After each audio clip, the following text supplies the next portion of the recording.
السلام عليكم ورحمة الله وبركاته. يا مساء الخير والجمال والسعادة عليكم. طبعا مباراة الأهلي وبيراميدز، وأنا كواحد أهلاوي بقول لك الحمد لله إن إحنا خسرنا النهاردة من بيراميدز بالنتيجة والأداء الزبالة دوت. بقول لك الحمد لله لأن إحنا لسه في بداية الموسم. الحمد لله إن إحنا خسرنا بالأداء والزبالة دوت، لأن لا قدر الله لو كنا حتى تعادلنا بأداء كويس شوية الراجل دوت كان هيكمل معانا لغاية يناير.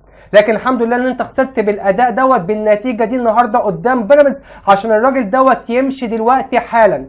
ولو في مجلس اداره في النادي الاهلي حقيقي وعاوز يجدد الثقه بينه وبين جماهير النادي الاهلي لازم يتخذ قرار حاسم وقرار سريع في اتجاه الراجل دوت حتى ما ينفعش يحضر المؤتمر الصحفي بصفته المدير الفني للنادي الاهلي. الراجل دوت ما ينفعش يقعد دقيقه واحده في النادي الاهلي، لان اللي يخلي النادي الاهلي بالشكل الزباله دوت قدام بيراميدز لازما يمشي دلوقتي حالا قبل حتى ما يحضر المؤتمر الصحفي.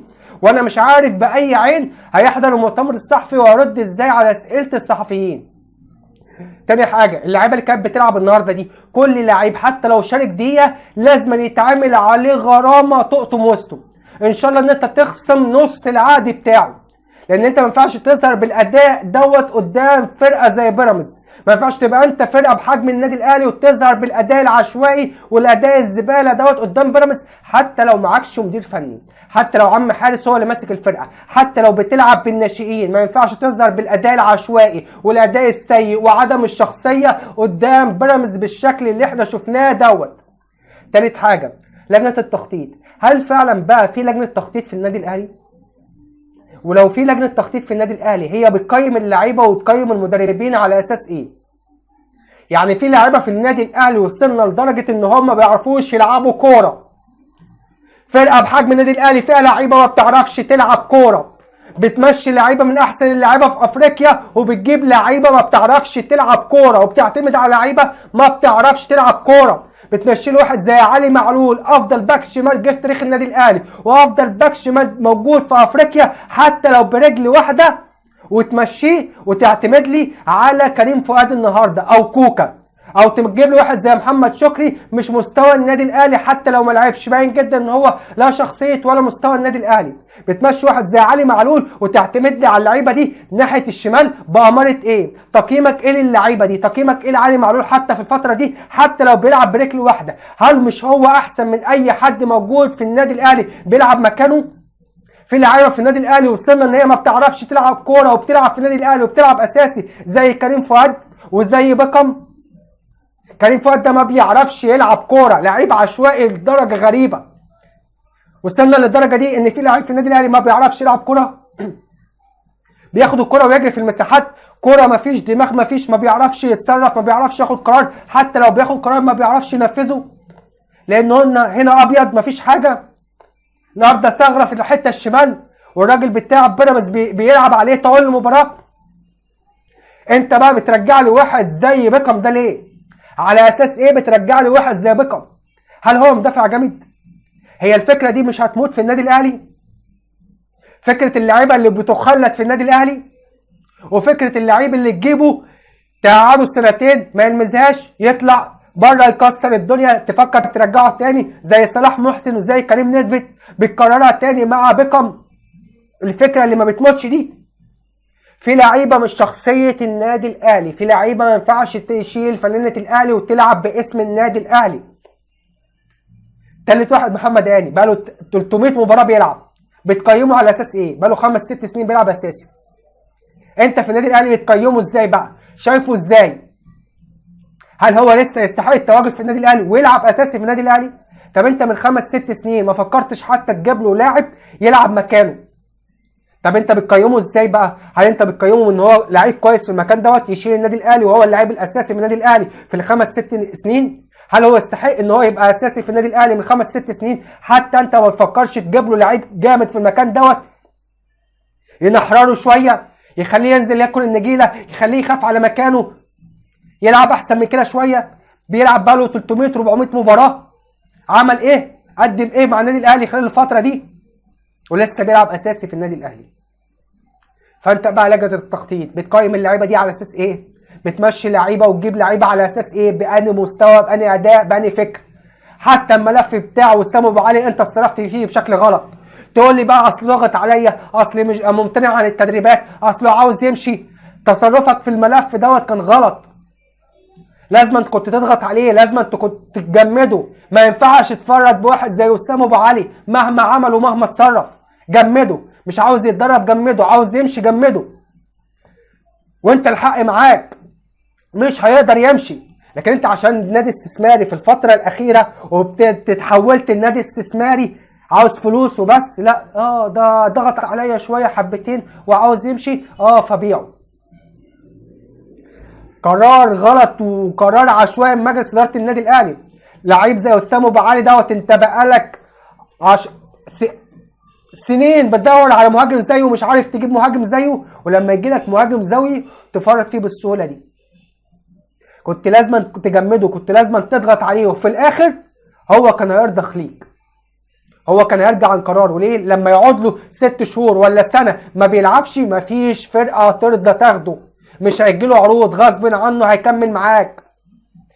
لان هو مش هيستحمل ان هو يقعد طول الفتره دي ان هو ما يلعبش، ومفيش فرقه في الدنيا هتقرر ان هي تشتريه وهو بقاله 6 شهور ولا سنه ما بيلعبش. كنت لازم تضغط عليه اكتر من كده، وكنت لازم تجبره ان هو يفضل في النادي الاهلي ويكمل عقده مع النادي الاهلي. لان انت هتقابل مشاكل كبيره جدا في المركز دوت. والمطبلاتيه بقى اللي يقولك اصل محمد شريف راجع جعان، اصل محمد شريف هيكسر الدنيا في المكان دوت، اصل محمد شريف هيعوض وسام ابو علي. المطبلاتيه بتوع قناه النادي الاهلي هم اللي بيعملوا كده، اقسم بالله، وبيضحكوا على جماهير النادي الاهلي. فانا حتى الملف دوت انت اتعاملت معاه بشكل غلط. فكل قرارات كل اللي حصل النهارده قدام بيراميدز هي بسبب مجلس اداره النادي الاهلي والقرارات العشوائيه اللي خدها في الفتره الاخيره. حتى قرار ان انت تمشي كولر كان قرار عشوائي، قرار متسرع. لان كولر بقاله سنتين ونص ماسك الفرقه، عمل كل حاجه معاك، خد كل البطولات معاك، قدم مستويات كبيره وقدم مباريات كبيره جدا، وقدم مباراه قدام فرق انت ما كنتش تحلم تلعب قصادها في بطولات كبيره زي ريال مدريد. عمل مباراه كبيره قدام ريال مدريد، وقدم كره هجوميه وكره كويسه في كاس العالم للانديه اللي لعبه، وخد لك بطوله افريقيا والسوبر الافريقي، وخد لك كل حاجه مع النادي الاهلي. ومدرب متوازن بشكل كبير جدا، من افضل المدربين اللي جم في تاريخ النادي الاهلي. فقرار ان انت تمشي كولر حتى ان هو لو خسر بطوله افريقيا قدام بيراميدز كان بالنسبه لي قرار غلط 100%. طب انت خدت قرار ان انت تمشي كولر، جبت عماد النحاس مشي كويس في الدوري ولعب لك 6 ماتشات ب6 فوز، وقدر ان هو يرجع في الدوري وياخد الدوري، كان لازم يكمل معاك كاس العالم للانديه. ما تجيبش مدرب بلا سي في، بلا هويه، بلا شخصيه، مدرب عشوائي يمسك الفرقه في فتره صغيره قبل بطوله زي بطوله كاس العالم، اكبر واهم بطوله دخلتها وتخشها في تاريخك. فقرارات عشوائيه عشوائيه عشوائيه. تقييمك للمدربين في وقت معين كان عشوائي، تقييمك لبعض اللعيبه قرارات عشوائيه، رحيل بعض اللعيبه من النادي الاهلي زي علي معلول وسام علي قرارات متسرعه وقرارات عشوائيه ما فيهاش اي دقه واي خبره من مجلس النادي الاهلي، خلت النادي الاهلي بمجمله حتى بالاسامي اللي انت جبتها بالشكل اللي انت شفته دوت مع مدرب بالشكل دوت، بالاداء العشوائي الكارثي دوت، بالاداء السيء دوت اللي ما يليقش باسم النادي الاهلي. النهارده مفيش اوحش من كده، مفيش اداء اسوأ من كده. النادي الاهلي مش هيعمل اداء اسوأ من كده في تاريخه قدام بيراميدز وقدام اي حد. فرقه النهارده بلا هويه، بلا شخصيه، فرقه عشوائيه، فرقه مش عارفه تبني هجمه، فرقه مش عارفه تضغط، فرقه مش عارفه ان هي تحضر اللعب في نص الملعب، فرقه مش عارفه ازاي تهاجم، ازاي تخترق، ازاي توصل لمرمى بيراميدز باي شكل من الاشكال. ومدرب على الله مش عارف يعمل ايه، حتى مش عارف يلعب مين مكان مين، حتى مش عارف مين افضل اماكن لكل اللعيبه. يبدا المباراه بن شرقي ناحيه الشمال وتريزيجيه ناحيه اليمين، الدنيا ما تمشيش يروح جايب تريزيجيه ناحيه الشمال ومرجع بن شرقي ناحيه اليمين، الدنيا ما تمشيش يروح مرجع لك زيزو ناحيه الشمال ومرجع تريزيجيه يخش في نص الملعب، في الشوط الثاني يطلع تريزيجيه ونزل طاهر يلعبوا ناحيه اليمين، الدنيا ما مشيتش يرجعوا ناحيه الشمال ويجيب زيزو ناحيه اليمين. مش عارف مين افضل اماكن لكل اللعيبه وافضل مكان لكل لعيب مين، في مساحات شوارع بين الخطوط.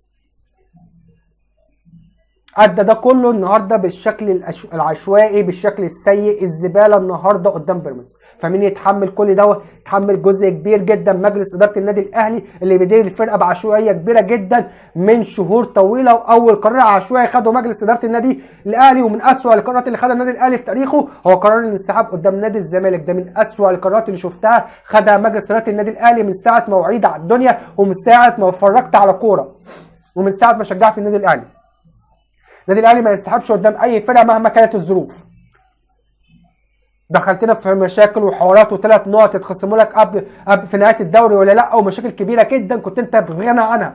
كنت تلعب المباراه حتى لو حسين اللاعبين قالوا لك هو اللي هيحكم المباراه، كنت تلعب وكنت على الاقل هتتعادل، ما كنتش هتخسر قدام نادي الزمالك. وتخسرنا 3 نقاط ما لهمش 30 لازمه، وتدخلنا في دوامه كبيره جدا اخر الموسم. فالنادي الاهلي يتحمل عشوائيه كبيره جدا، والاداء الكارثي النهارده قدام بيراميدز يتحمله مجلس اداره النادي الاهلي بشكل كبير جدا. واللي عشان بقى زي ما قلت لكم في بدايه الفيديو، عشان يجدد الثقه مع جماهير النادي الاهلي، اول قرار ياخده ان الراجل دوت ما حضرش المؤتمر الصحفي. الراجل دوت يقال قبل ما يحضر المؤتمر الصحفي، لانه ما ينفعش ان هو يحضر المؤتمر الصحفي بصفه المدير الفني للنادي الاهلي.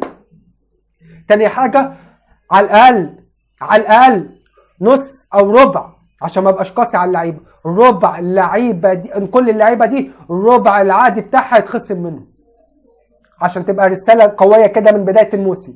مش هتبقى راجل مش قادر تتحمل فنانه النادي الاهلي، يمشي. تاني حاجه بقى، مراجعه لجنه التخطيط. لجنه التخطيط دي لازما تمشي ولازما يتم مراجعتها. رابع حاجه، ان انت بقى لا اما تمسك عماد النحاس لغايه بقى نهايه الموسم، لا اما عماد النحاس يمسك الفرقه لغايه ما تجيب سي في محترم لمدرب محترم، مدرب كبير عنده اسم كبير، ماسك فرق كبيره وعامل معاها تاريخ كبير، يمسك النادي الاهلي من يناير على الاقل، مش من دلوقتي. عماد النحاس يكمل مع الفرقه لغايه يناير، وان شاء الله يعدي من البر الامان لغايه يناير.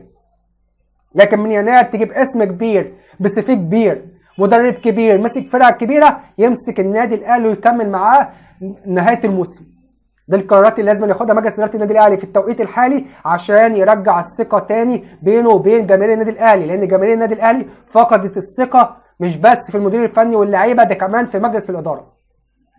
فالحمد لله زي ما قلت لكم في بدايه الفيديو، النهارده خسرنا بالاداء الزباله دوت، عشان الراجل دوت ما يكملش معانا لغايه يناير، ومجلس الاداره بقى يفوق ويركز وياخد قرارات حاسمه في التوقيت الحالي، في التوقيت الصعب اللي بيمر بيه النادي الاهلي.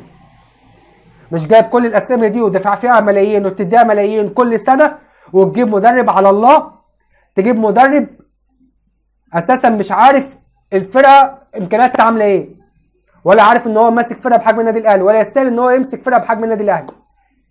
فالحمد لله ان ده حصل دلوقتي في التوقيت دوت في بدايه الموسم، وقدر الله ما شاء فعل، ولعله خير باذن الله تعالى على النادي الاهلي وجماهير النادي الاهلي باذن الله تعالى.